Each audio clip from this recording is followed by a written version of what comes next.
primero que voy a hacer presentarles es un circuito. Un circuito básicamente es por donde recorre o donde desplazan las cargas eléctricas en un sistema. Tiene que tener la opción de estar cerrado para que pueda fluir la electricidad o el flujo de electrones en este caso. Les voy a presentar de manera básica cuál es un circuito. Por ejemplo, acá tenemos la representación de la batería, que es una fuente de electricidad. Tenemos la lámpara o foco, dependiendo de cómo ustedes lo vean. También en estos circuitos tenemos lo que son resistencias. La lámpara o el foco también puede representar un tipo de resistencia. Vamos a definir cada uno de estos elementos que pertenecen al circuito. Obviamente aquí estamos representando la parte más básica de un circuito, ¿sí? También debe constar por un interruptor. Ahora bien, esta es la manera común en la cual podemos nosotros observar un circuito, o que a la hora de armarlo va a lucir. Pero una noción básica en electrónica es que los componentes pueden estar en serie o en paralelo. Los LEDs que vemos acá, por ejemplo, se encuentran en serie, de tal manera que se encuentran uno detrás del otro en el circuito. Por el contrario, estos otros dos LEDs se encuentran en paralelo, ya que ambos están conectados en el mismo punto a la alimentación.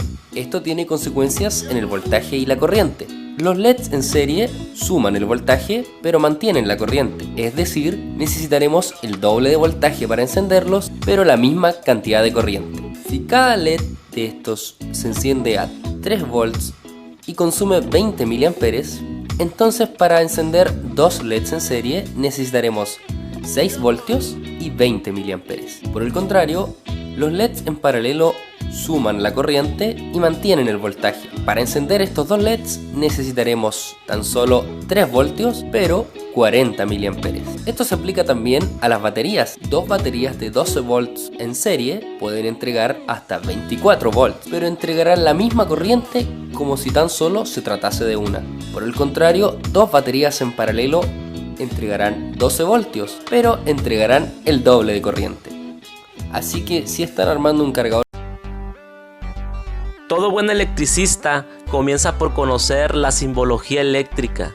A continuación, te dejo los símbolos más básicos en la electricidad.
tenemos el símbolo de la pila, que es el elemento que nos va a ayudar a energizar nuestro circuito eléctrico. Es decir, va a ser la pila que el circuito eléctrico pueda funcionar y realizar un trabajo útil, como por ejemplo encender una lámpara. Vemos que tiene un positivo y un negativo, es decir, un polo positivo y un polo negativo. Otro elemento que nos va a ayudar a energizar el circuito es la batería, que de igual manera pues tiene un positivo y un negativo.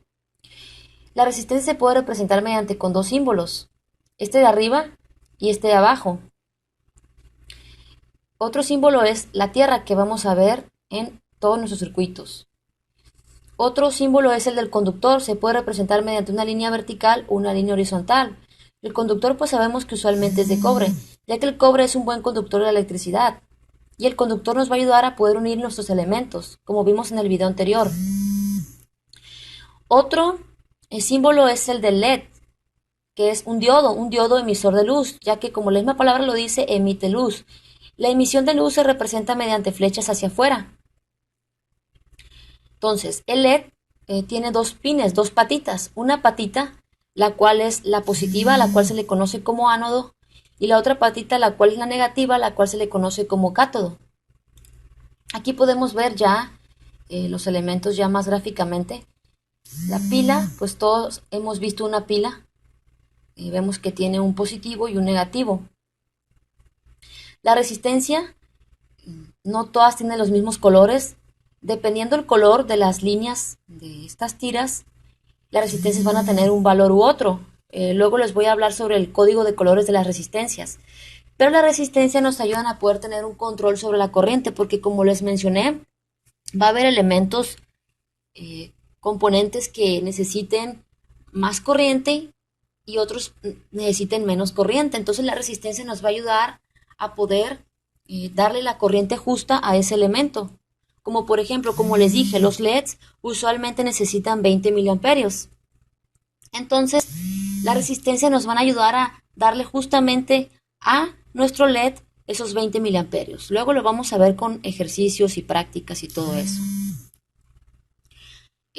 Aquí el diodo emisor de luz ya físicamente es esto que está aquí, los LEDs. Que los LEDs, como les dije, emiten luz. Entonces, pueden ser de varios colores, rojo, verde, etcétera, amarillo. Como les dije, tiene una pata más larga, que es la positiva. Bueno, usualmente es la más larga la positiva, y tiene otra pata que es la negativa. Aquí vemos ver, el ánodo es la parte larga, la positiva, y el cátodo es la parte más corta, que es la negativa. Y es importante conectarlos tal como es. Entonces, esta parte de aquí, que es el ánodo, viene siendo esta pata que está aquí. Y esta parte de aquí del LED viene siendo la parte más corta, la pata más corta. Y el conductor, pues todos hemos visto un cable. Los cables que vemos que son de colores aquí, el color viene siendo el aislante. Y esta parte, el metal, el cobre, que es lo que realmente conduce la electricidad, el cobre. Si nosotros no le ponemos un aislante a este conductor, pues ¿qué sucede? Pues nos va a dar toques, ¿no? Nos va a dar, ¿cómo se le dice? Vamos a sentir una corriente eléctrica en nuestro cuerpo. Entonces por eso utilizan los aislantes, porque los aislantes, la misma palabra lo dice, nos aíslan de la electricidad, o sea, no permiten que haya una buena conducción de la electricidad. Aquí podemos ver un circuito eléctrico con sus símbolos. El símbolo de una pila, aquí es una pila de 6 voltios con su positivo y su negativo. Por ejemplo, aquí vemos que la pila está conectada a una resistencia. Entonces, mediante un cable, esto que está aquí viene siendo el conductor. ¿Sí? Entonces, estamos diciendo que el polo positivo de la pila, mediante un cable conductor, está conectado a un extremo de la resistencia. Es decir, este es un extremo de la resistencia y este de aquí es otro extremo de la resistencia. Entonces estamos diciendo que el positivo de la pila está conectado mediante un cable a una pata de la resistencia. ¿Sí? Y la otra pata de la resistencia está conectado mediante un cable también al negativo de la pila. Este circuito pues no hace nada, ¿no? O sea, no tenemos ningún elemento receptor, ningún elemento que nos ayude a a realizar un trabajo útil. Solamente es un ejemplo. Este que está aquí ya es un circuito útil, ya es un circuito que nos ayuda a realizar un trabajo. Pues vemos aquí que tenemos un LED. Este LED, los LEDs usualmente sirven como indicadores de luz. Por ejemplo, si ustedes se han visto en los controles remotos, ¿qué sucede con los controles? Cuando se enciende cuando nosotros encendemos o más bien dicho, las televisiones también, o ¿cómo se les llama? Los aparatos esos los estéreos que dan música. Cuando nosotros lo encendemos, se enciende una luz, ¿no? Pues esa luz es un LED, es un indicador de que el circuito está activo, que está encendido, ¿sí? Entonces, pues los LEDs se utilizan en muchísimas aplicaciones y realmente pues los vamos a ver en muchas aplicaciones, desde las más básicas hasta las más avanzadas, porque nos indican para indicar algo. Por ejemplo, si un motor está encendido, pues se enciende un LED, ¿sí? Nos muestra una luz roja, ¿sí? Otra manera de indicar algo es, por ejemplo, si hay un error en cierta máquina, entonces se va a encender un LED, un indicador de luz. Entonces aquí vemos que hay una batería, una pila, que está conectada a una resistencia. Como les dije, las resistencias nos ayudan a poder dar un control sobre la corriente eléctrica. Entonces ahorita vamos a ver más a qué me refiero eso, ¿sí? Entonces aquí vemos que una pata de LED está conectada a un extremo de la resistencia y la otra pata de LED, que es la negativa, la más corta, está conectado al negativo de la batería. Ahorita vamos a ver esa parte. Y aquí podemos ver más gráficamente, el interruptor, como les dije, nos permite abrir o cerrar el circuito. Es decir, si el circuito está abierto, pues no está activo el circuito, no se van a encender los LEDs. Si el circuito está cerrado, pues los LEDs se van a encender porque el circuito va a estar activo. Si oprimimos aquí, pues los LEDs se van a encender. Entonces, ¿cómo funciona esto? Aquí vemos que una pata de la resistencia está conectada a otra pata de LEDs. La otra pata de LED está conectada a otra pata de LED. Y la otra pata de LED está conectada a otra pata de LED. Y la otra pata de LED, de este LED, está conectada al negativo de la batería. Entonces, luego vamos a ver sobre los circuitos en serie y los circuitos en paralelo. Pero esto que está aquí es un circuito en serie. Y lo único que va a hacer es, al momento de que esta pila nos provee de energía eléctrica, se van a encender estos LEDs, siempre y cuando el interruptor esté pulsado. Entonces, hola, les presento una resistencia. Es pequeña, tiene dos patas y, como su nombre lo indica, otorga una resistencia específica si la ponemos en un circuito. Ya aprendimos en este video que la resistencia eléctrica se mide en ohmios. Pero, ¿cómo saber de cuántos ohms es una resistencia? Esta resistencia de aquí parece no indicar nada, de hecho no tiene ningún número en ninguna parte. Lo que podemos hacer es tomar un multímetro y medir resistencia. Seleccionamos la opción para medir resistencia, conectamos cada pinza en cada pata y si sale un 1 es porque la resistencia está fuera de nuestro rango. Seleccionamos el rango siguiente y vemos si la logra medir. No, parece que la resistencia es mayor a este rango. Seleccionamos el rango siguiente y ahora sí nos da un valor. Esta resistencia es de aproximadamente 2.2 kilo ohms. Pero no siempre vamos a tener un multímetro en la mochila. Es por eso que las resistencias traen estas pequeñas banditas de colores. Pero ¿por qué demonios le pusieron banditas de colores y no pusieron mejor un número que dijera exactamente de cuántos ohms es la resistencia? Pues las resistencias de este tipo son cilíndricas, por lo que poner una línea de color es mucho más simple a la hora de fabricarlas. Cada color indica un número y dependiendo de cuál línea indica un valor o un multiplicador.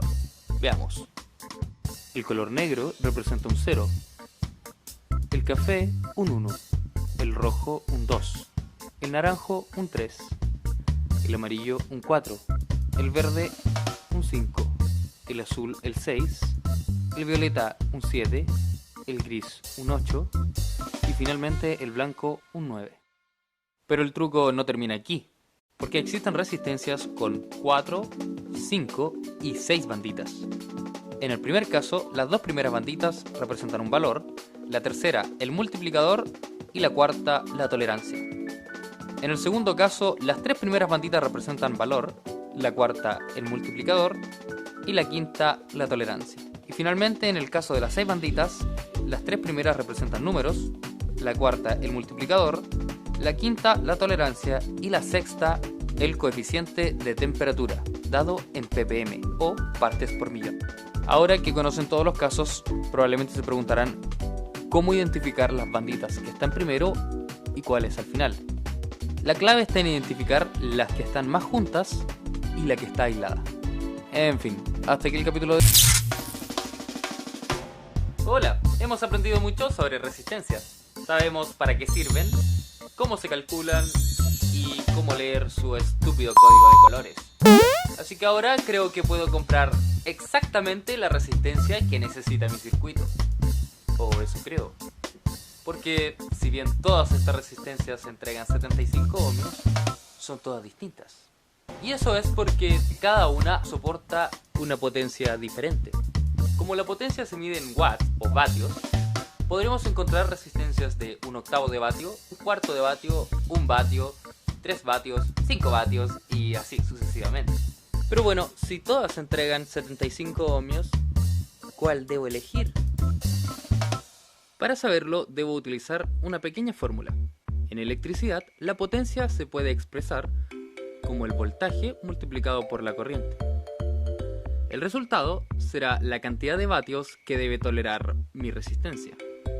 Así que si en mi circuito fluyen, digamos, 20 miliamperios a 5 voltios, la resistencia que debo escoger debe ser de al menos 1/8 de vatio. Menos potencia podría causar problemas, y más potencia estaría de más. Así, si aumenta el voltaje, o aumente la corriente, o aumentaran los dos, aumentará la potencia. Y por lo tanto, nuestra resistencia deberá ser más grande y más potente. Ya que, en realidad, lo que está pasando es que debe disipar más calor. Si pones una resistencia que no soporte la potencia, esta simplemente se quemará.